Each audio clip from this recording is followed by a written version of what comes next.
Jai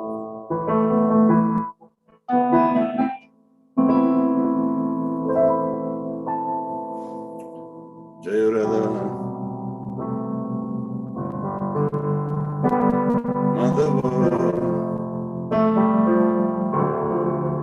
Kunja Bihari Jai Radha Madhava Kunja Bihari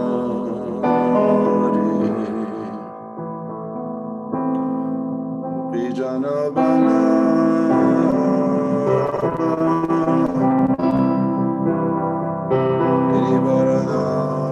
Girivaradari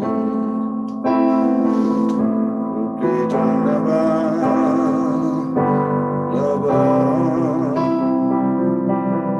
Girivaradari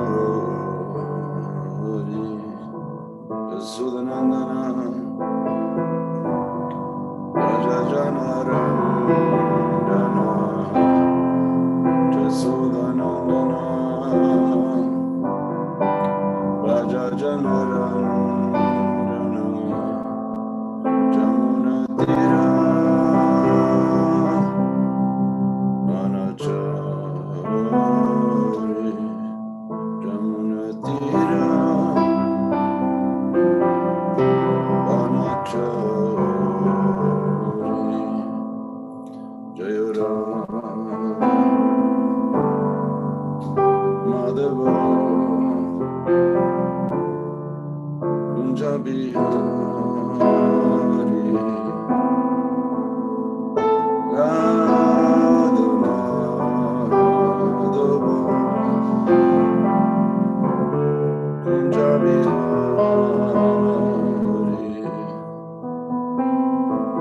Vijanavallabha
Rama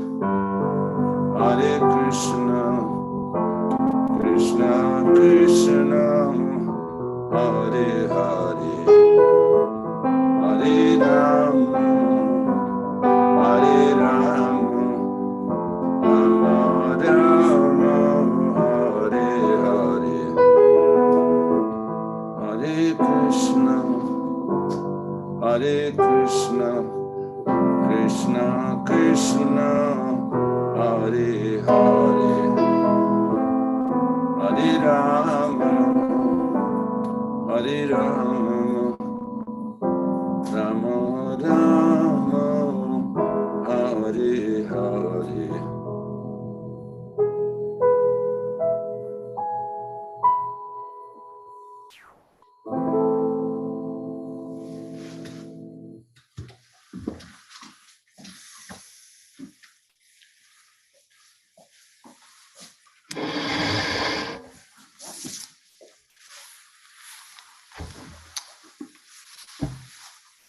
Good morning, devotees.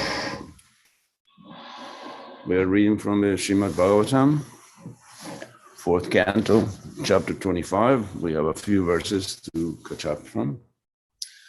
Om Namo Bhagavati Vasudevaya. Om Namo Bhagavati Vasudevaya. Om Namo Bhagavati Vasudevaya.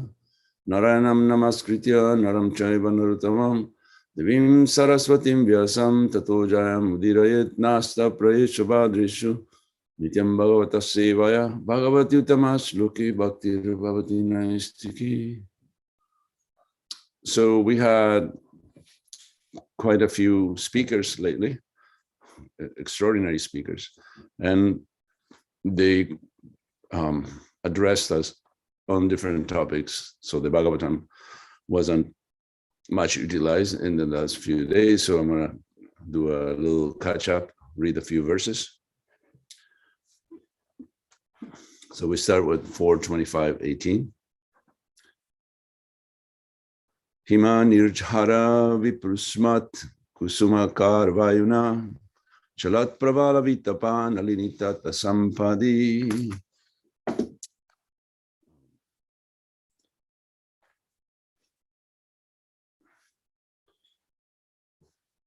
Himonirjara, from the icy mountain waterfall, Viprut mat, carrying particles of water, Kusuma akara, springtime, Vayuna, by the air, Chalat, moving, Pravala, branches, Vitapa, trees, Nalini tata, on the bank of a lake with lotus flowers, Sampadi, opulent. Translation and purport by Srila Prabhupada. The branches of a tree standing on the bank of a lake receive particles of water carried by the spring air from a falls coming down from the icy mountain. In this verse, the word Himanirjhara is particularly significant. The waterfall represents a kind of liquid humor or rasa relationship. In the body, there are different types of humor, rasa or mellow. The supreme mellow relationship is called the sexual mellow, adi rasa. When this adi rasa or sex desire comes in contact with the spring air moved by Cupid, it becomes agitated. In other words, all these are representations of rupa, rasa, gandha, shabda, and sparsha, which means form, taste, smell, etc. The wind is sparsha or touch, the waterfall is rasa or taste, the spring air, kusumakara, is smell. All these varieties of enjoyment make life very pleasing, and thus we become captivated by material existence. I'm going to actually probably talk on each verse, so I'll offer my obeisances to all the present and absent Vaishnava devotees of the Lord. Om Jnana Timirandasya Gananjana Shalakaya Chakshurumritam Jena Tasmai Sri Gurave Namaha. Ukam Karoti Vachalam Pankum Langayate Girim Yat Kripatamaham Bande Shri Gurun Dirataranam Paramananda Maravam Shri Chaitanya Mishwaram Vancha Kalpataruvescha Kripa Sindhuvyeva Patitanam Pavanavyo Vaishnavivyo Namo Namaha. Here's the knowledge acquiring senses, like what you touch, what you smell, etc. And Prabhupada said that in the spring, well, he's explaining part of the allegory that Narada Muni is delivering to King Prachina Barishat. Sometimes we encounter when we are trying to spread Krishna consciousness and talk to people about Krishna consciousness, that people are not prepared. Matter of fact, if we only give Krishna consciousness to those who actively want it, there will be very few people. So is our work, almost our duty to create that desire in others, just like the advertisement industry, and nowadays, through cookies and things like that, they try to understand people's psychology so they can create a desire based on their psychophysical nature. So they buy their products.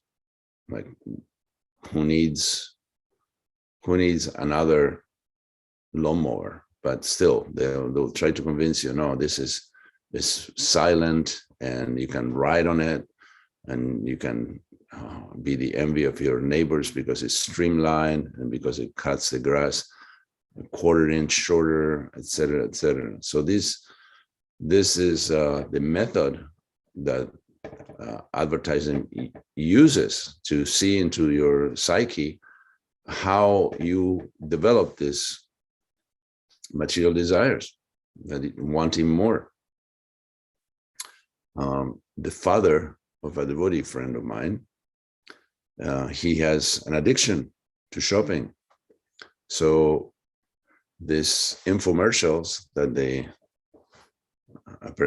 show up at 2-3 in the morning for people who are insomniac, and they're watching half an hour infomercials about some product. He is so addicted that they figure out a way that he can buy everything. They basically call them directly to his phone before they go on the air to advertise a particular product, to tell them, hey, Bob, whatever, that's not his name, I want to keep it in anonymity. Hey, Bob, we have this product we are launching, in an hour from now. So he buys it right there. So my friend told me that his father's garage is completely packed with choppers, slicers, exercise machines, and all that stuff. They're not even open. They're just there in the garage, accumulated. So here is material nature acting just like the advertisers do, and agitating the senses. So one gets under the influence of material nature through taste or smell, or like the deer. We have deer here in Gitanagari. They come very, very close. And they say that in India, at least, they hunt them by playing the flute, because they have a very sensitive sense of hearing. So they capture them by that kind of sense. And the fish, by the taste, by the tongue, they see something wiggling at the end of what appears to be a hook that will pierce through their mouth, but they can't control themselves. And humans are mostly attracted by the adirasa, the perverted mellow of prema, which is sex desire. And we fall prey. That's why when somebody is advertising whatever product they advertise, whether it is a car or a hemorrhoidal cream, they put a beautiful woman offering the product, because not just men, but women are attracted by beauty, and women are beautiful. Men are not necessarily beautiful, but women are. So they are this sexual object that makes you buy something completely unrelated. Just like the story of Mohini Murti, that Lord Krishna is captivating. The name Krishna means all attractive, means irresistible. So he showed up as a lady to dissuade the demons from taking the nectar. And of course, in whatever form Krishna appears is extremely charming. So everybody fell under the influence of Mohini Murti, even Lord Shiva. Lord Shiva is a staunch devotee. Matter of fact, he is in his own tattva. And still couldn't resist. So this is the pull. And that's what begins the Maitunya Agara, which means the shackles of material life. Trying to enjoy out of a body that produces a lot more pain than enjoyment, but still we don't realize that until it's too late. Verse 19. Nanaranya mriga vratair anabade muni vratair ahutam manyate pantho yatra kokila kujitai. Now the purport on this one is a little delicate, so I will explain. Nana, various aranya, forest, mriga, animals, vratai, with groups, anabadhe, in the matter of non-violence, muni vratai, like the great sages, ahutam, as if invited, manyate, thinks, panta, passenger, yatra, where, kokila, of cuckoos, kujitai, by the cooing.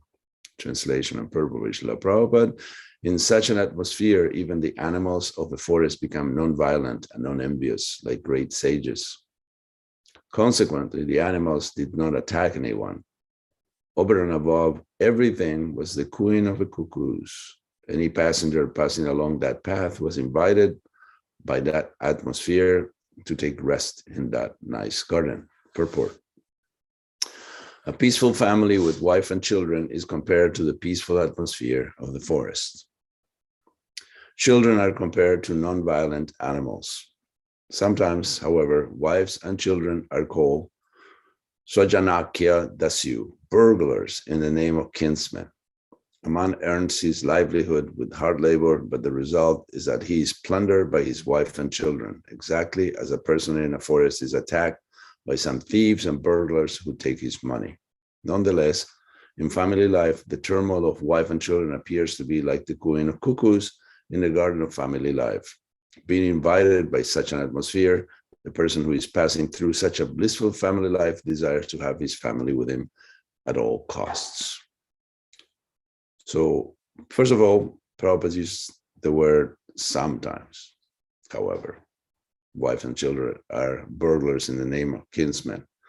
I think he's speaking from his own experience that his wife took his Bhagavad Gita and traded it in for tea biscuits. So you wouldn't be very happy if you have your magnum opus. You wrote an amazing commentary and translation on the Bhagavad Gita for the first time, and you found out that it's traded in for tea biscuits. And the man works very hard, but nowadays there is no distinction, really. Both men and women are working very hard.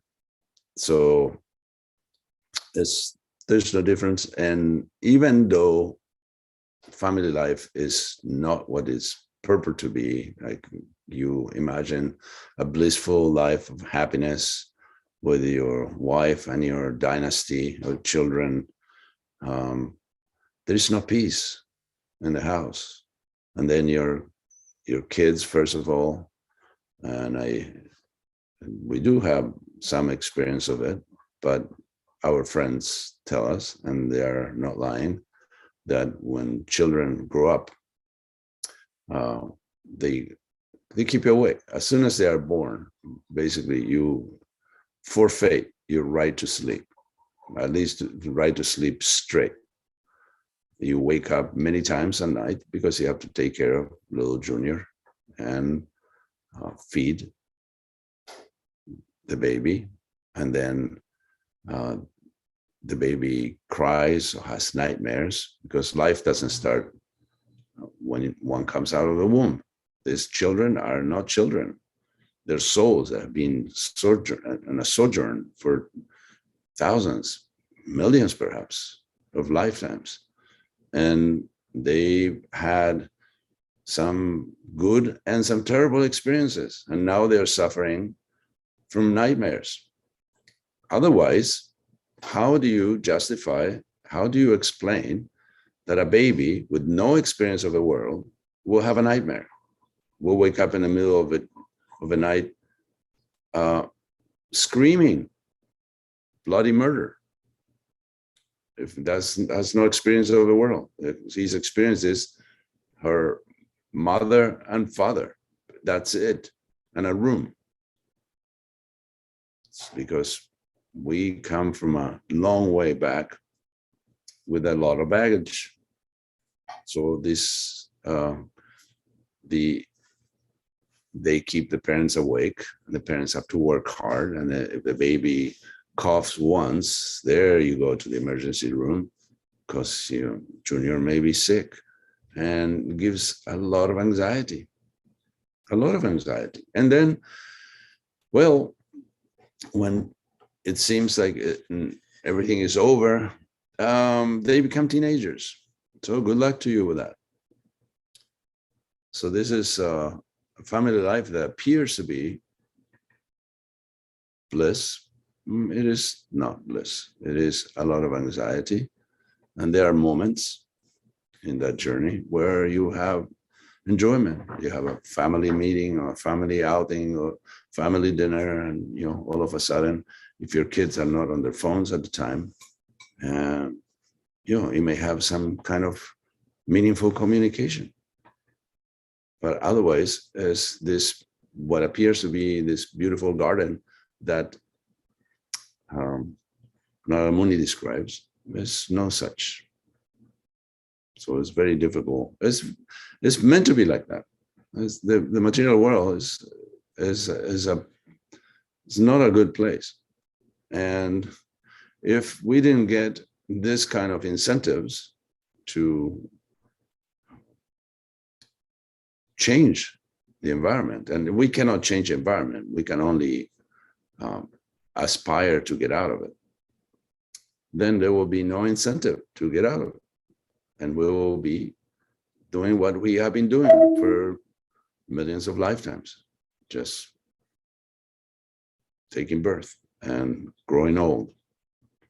Just like the story of King Chitraketu, that according to the Bhagavatam, he had 1,000 wives and he had no progeny.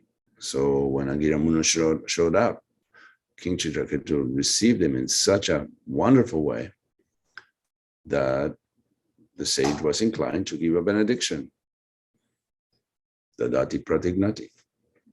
And he asked for a son.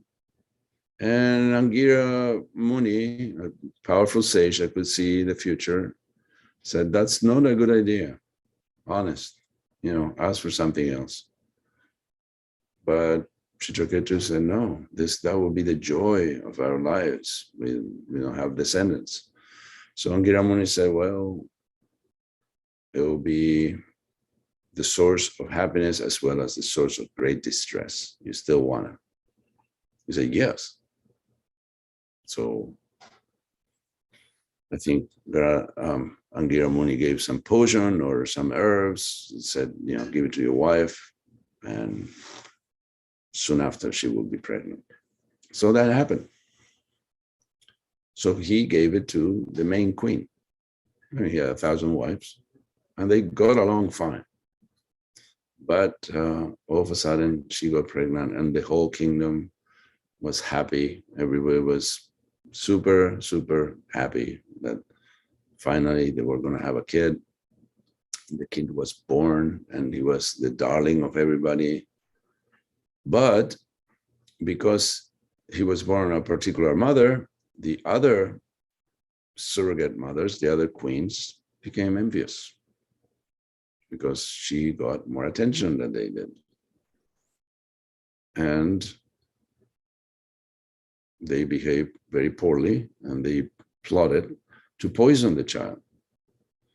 So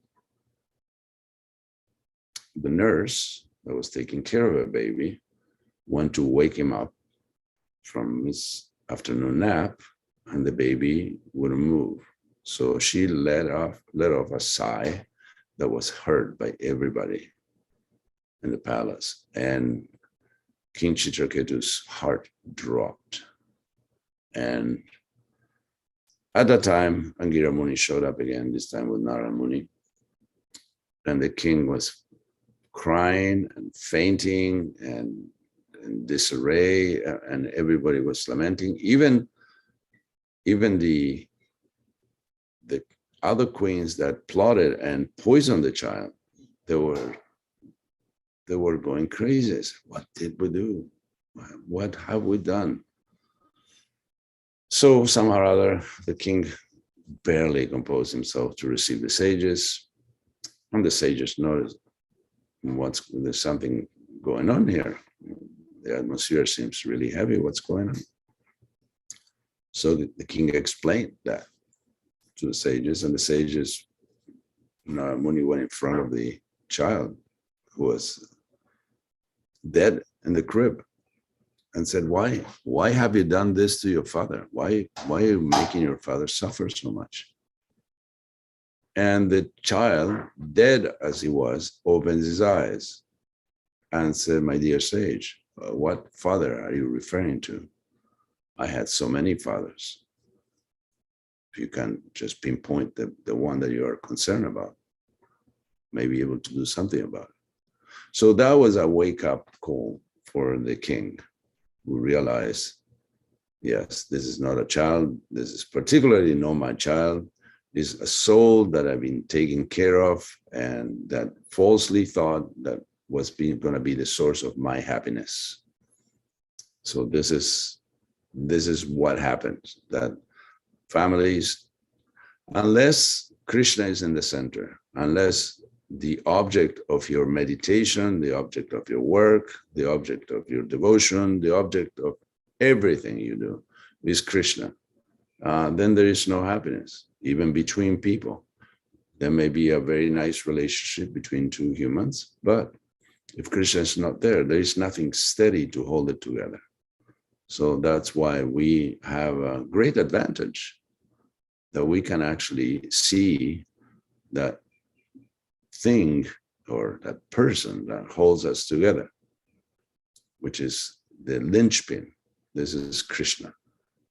Krishna can make everything right, but it has to be the center of everything. Next verse. Yadri gachayat gatam tatra dadarsha pramaduttamam vrityar dashabir ayantim ekaika shatan nayakai yadrichaya. All of a sudden, without engagement, agatam arrived, tatra there, dadarsha he saw, pramada one woman, pramada, uttamam very beautiful, vrityai surrounded by servants, dashabi 10, ayantim coming forward, eka eka each one of them, shata of hundreds, nayakai the leaders. Translation and purport by Srila Prabhupada. While wandering here and there in that wonderful garden, King Puranjana suddenly came in contact with a very beautiful woman who was walking there without any engagement. She had 10 servants with her, and each servant had hundreds of wives accompanying him. Purport: the body has already been compared to a beautiful garden. During youth, the sex impulse is awakened, and the intelligence, according to one's imagination, is prone to contact the opposite sex. In youth, a man or woman is in search of the opposite sex by intelligence or imagination, if not directly. The intelligence influences the mind, and the mind controls the 5 senses, the 10 senses. 5 of these senses gather knowledge, and 5 work directly. Each sense has many desires to be fulfilled. This is the position of the body and the owner of the body, Puranjana, who is within the body. So this is the curse of youth, that one's sex desire is at its zenith. And when there is sex desire, it's hard to think of anything else. One's entire meditation is about how to get to the is basically trying to take Krishna's place, to control someone else and to enjoy someone else. And it's very difficult to give it up because we've been cultivating this desire for many lifetimes. So how do you give up something like that? It's like you collect. When I was growing up, we collected this, I don't know how they are even called, little cards, just like in America, they have baseball cards. And there was, you bought packages where some cards came in and you could make a map of the world or athletes or actors or stuff like that. And you kept buying, hoping to finish this album with all the different stamps, all the different pictures. And if somebody didn't allow you to get that one that you were missing, you were totally frustrated because you were totally absorbed in finishing your collection. So this is like sex is. There's a lot of parts, a lot of moving parts, and you want to get to the point that you get everything perfectly, but it never happens. Never happens because sex desire is Maya's trick. It's an itch, as Prabhupada describes. Sex is like an itch. It's basically a misery that is dumped upon us that we have to satisfy what appears to be in order to achieve happiness. But the happiness has even as superlative compared to other types of happiness in material world, sex is actually simply the cessation of the misery, and it's momentary. It doesn't last long.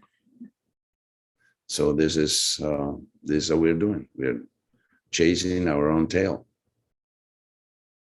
I'm not gonna make any comments on that. So we'll go to the last verse for today.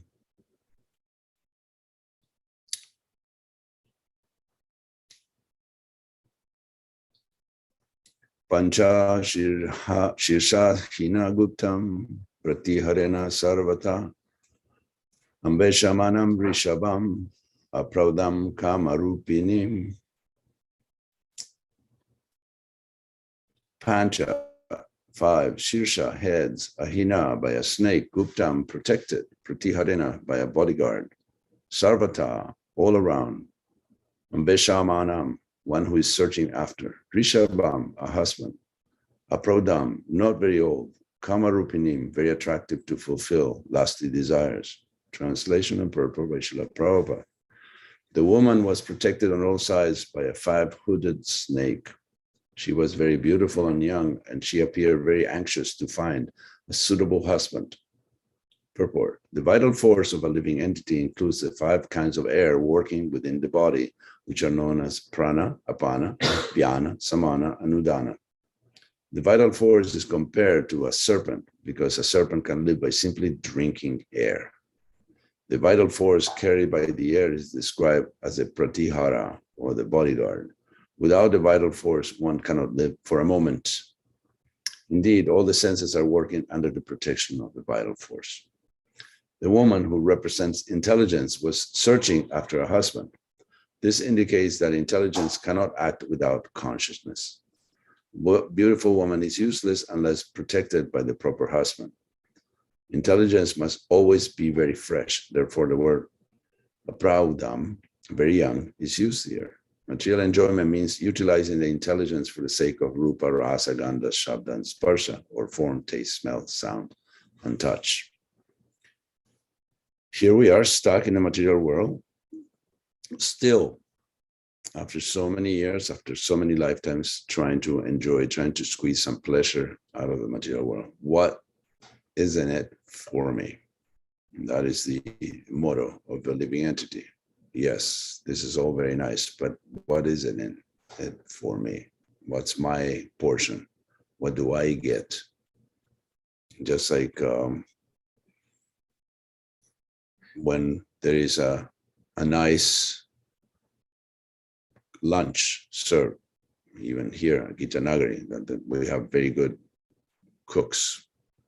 When everybody goes through the line to get food, we can't help but peek. Oh, come on, he's taking too much of that.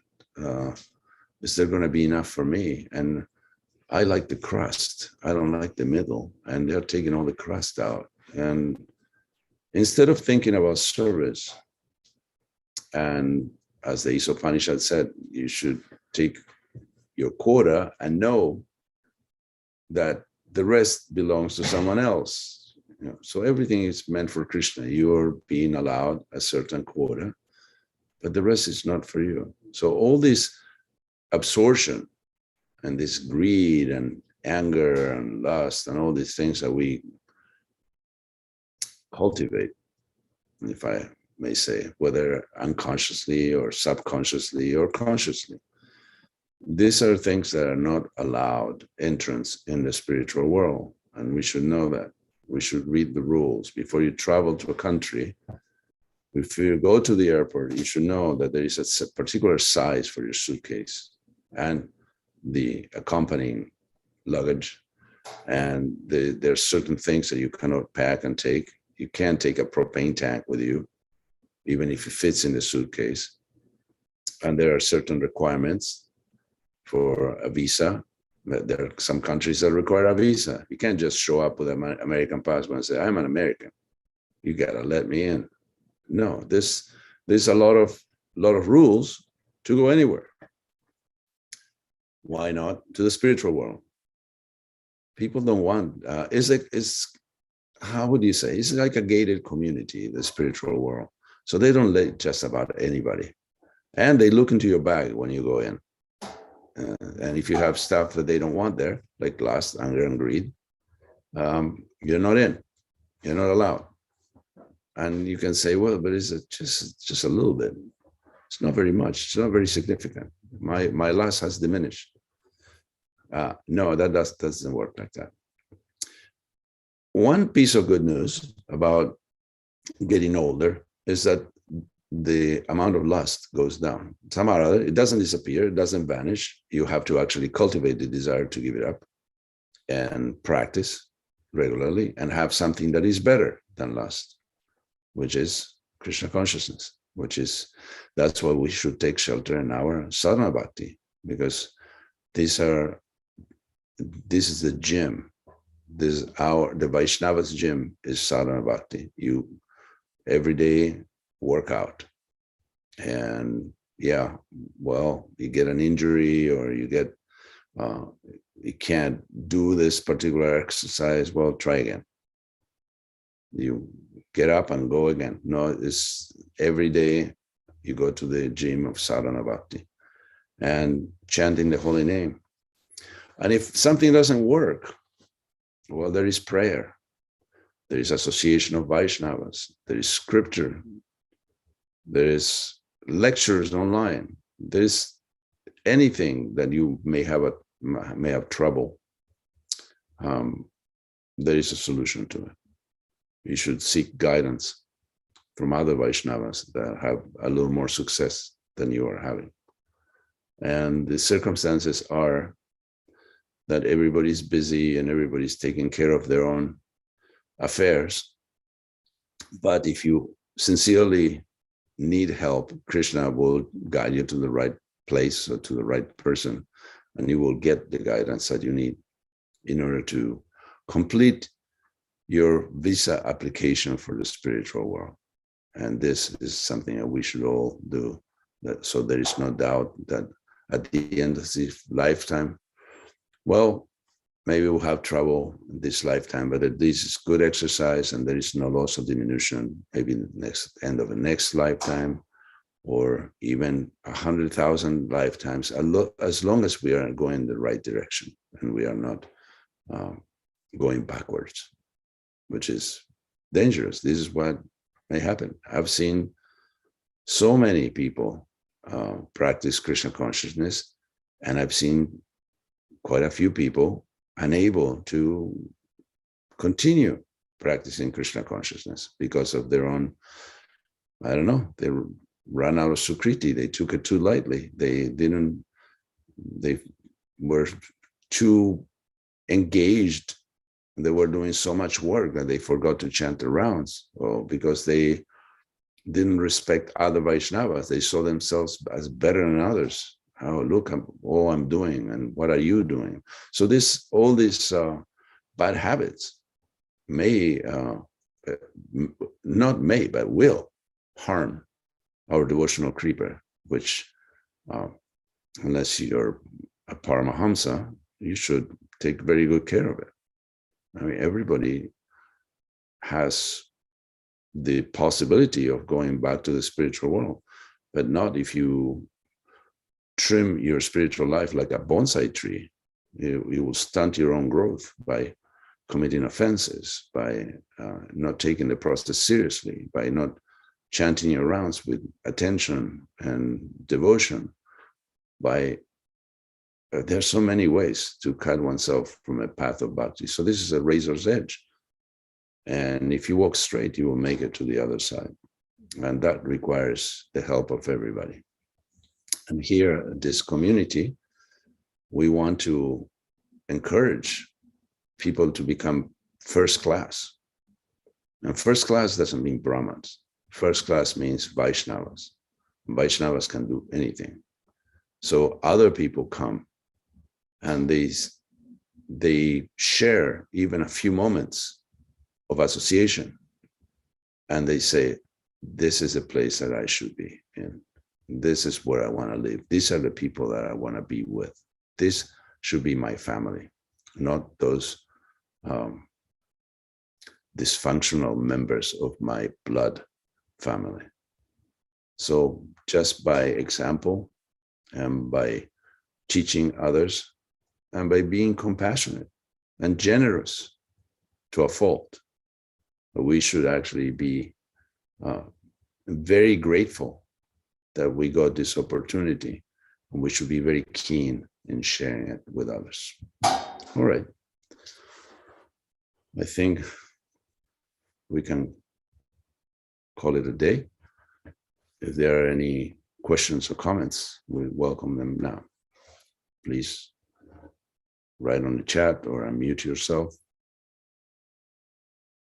I'm sorry if any of this sounded like pontification, but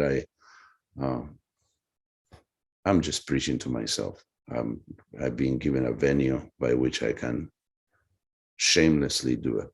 So I'm talking to myself, and you happen to be witness of that.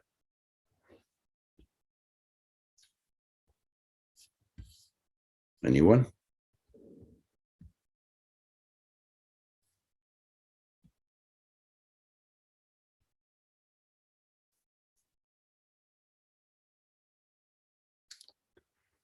Okay, there's a comment from... I have one. Yes. Thank you so much for the class review. It was very nice. And I like you preaching to yourself. It's very good. To us too, is what I'm saying. My question concerns if Srila Prabhupada, I was wondering, do we have to be completely pure this lifetime to go back to Godhead? Or if we stick to the process that Srila Prabhupada gave, 4 regulative principles and 16 good rounds for the rest of our lives. If we just do that, and maybe we still have a little lust and we still have a little greed, and we're not completely purified, but we stick to the process as best we could. Do we get into the back door of Goloka Vrindavan due to Chaitanya Mahaprabhu's mercy, or do we have to come back another lifetime?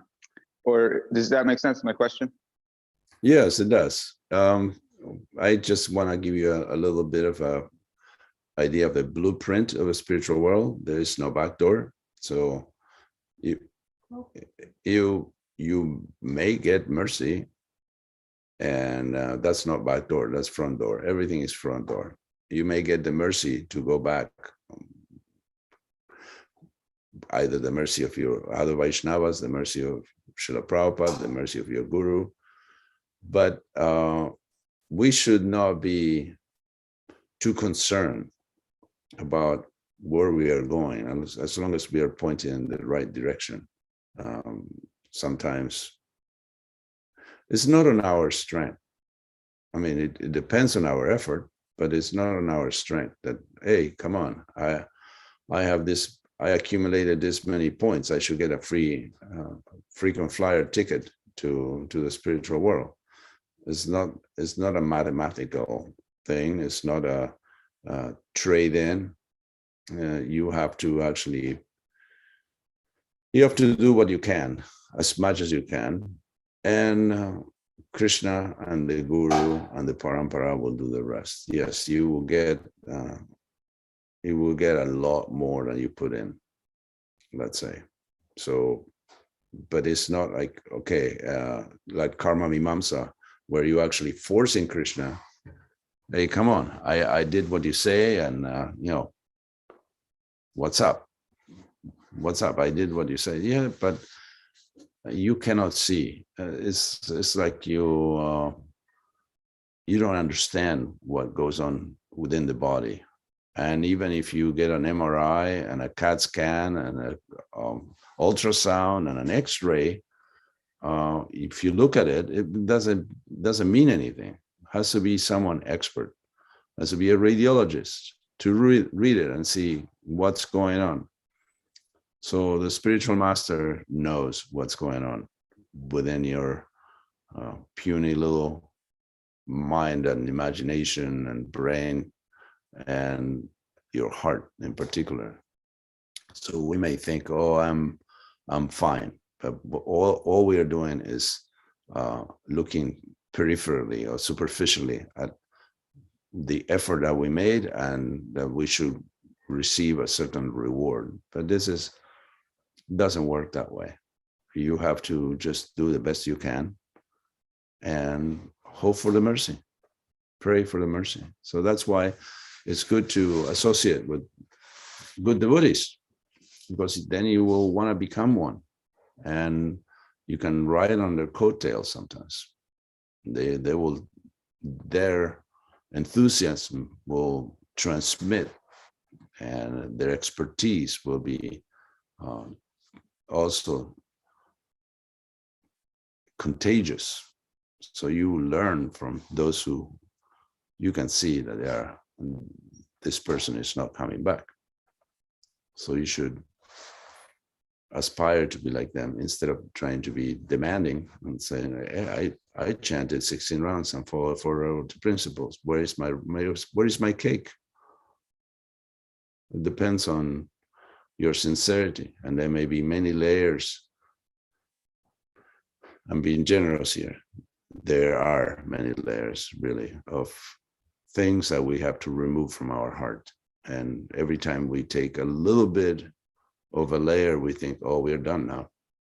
No, there's many, many layers of dirt, and we have to work on all of them. You can't just, this is something that is explained by Vishwanatha Chakravarti Thakur and the Madhurya Karambini, how every day we go through ups and downs, and we think we are better than we are, and so on. Read the book; you actually enjoy it. It's like a manual. It's like a daily manual of a devotee's life. So that's why they say that the biggest profit is in buying a person for what the person is worth and selling for what he thinks is worth.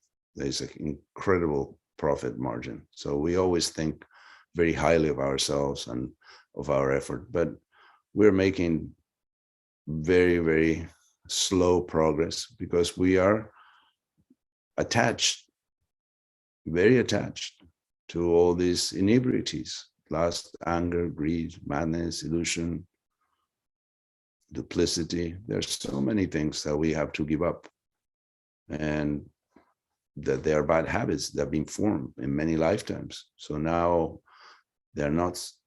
You see, once if someone wants to cheat you, they won't use the same trick twice.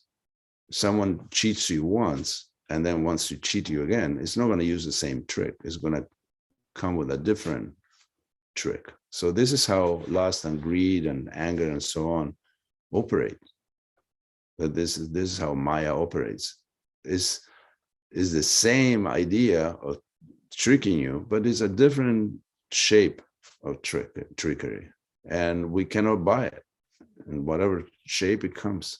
So we have to always be attentive, not to fall into this habit and routine of buying Maya's allure. Maya's lure is it's like a fish. You go always to fish to the same pond, and you always put the same hook with the same worm. Even the fish with no brains practically, actually in the evolutionary scale of species, fish is below plants. So fish are not the smartest creatures. But even the fish will figure out, oh, no, I know what that is.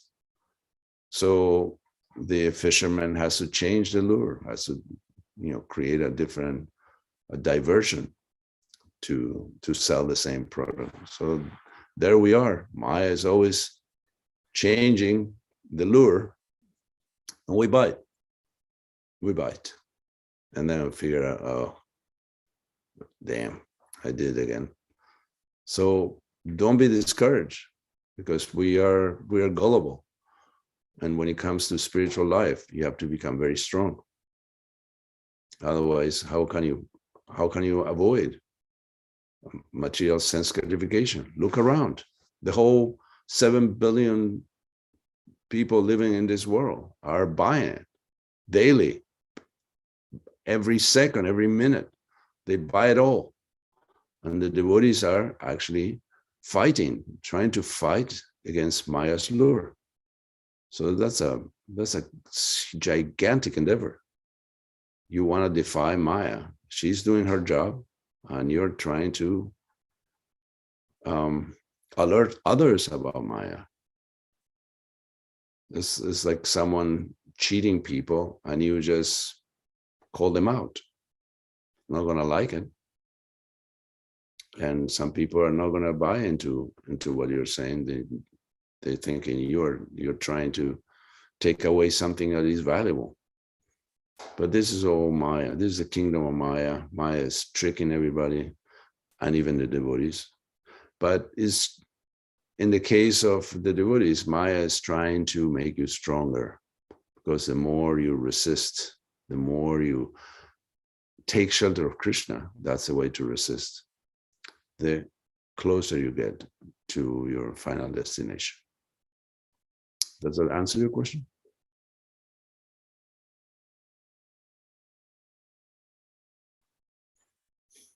All right. I think I put Bhakti to sleep. Yes. Thank you. Okay. Thank you. So, so the Prabhu said, thank you for the reality check about family life. You have revised my expectations for mixed happiness and distress in relationship. Well, you're fortunate, because you have a devotee wife and devotee children, rather place with deities, dolls that are like deities, and you do preach, and you do kirtan, and you invite people over for cooking classes and Bhagavad Gita lessons, and that will be your salvation, because instead of concentrating on your petty domestic affairs, you concentrate on people's spiritual life, and that is your salvation. That will take it straight to Goloka Vrindavan. because no one is dearer to Krishna that someone preaches his glories, and that's what you're doing. So I'm kind of envious of your position. I'm just here in a farm doing a little bit of service and hoping that Krishna doesn't neglect me when the we have different means of transportation for the spiritual world. You may go into in a swan airplane, and I eventually may go in a bumper car, but hopefully the destination is the same. So yes, as long as preaching Krishna consciousness is the center of your life, your family life is successful. You actually have achieved, even if other things come into play, that they will be eventually minimized by the strength of your devotion. I mean, he didn't ask me to say that, but I felt like I had to. Okay, devotees, 7:57. Anybody else? Thank you very much. All glories to Srila Prabhupada, Grantaraj, Srimad Bhagavatam Ki Jai.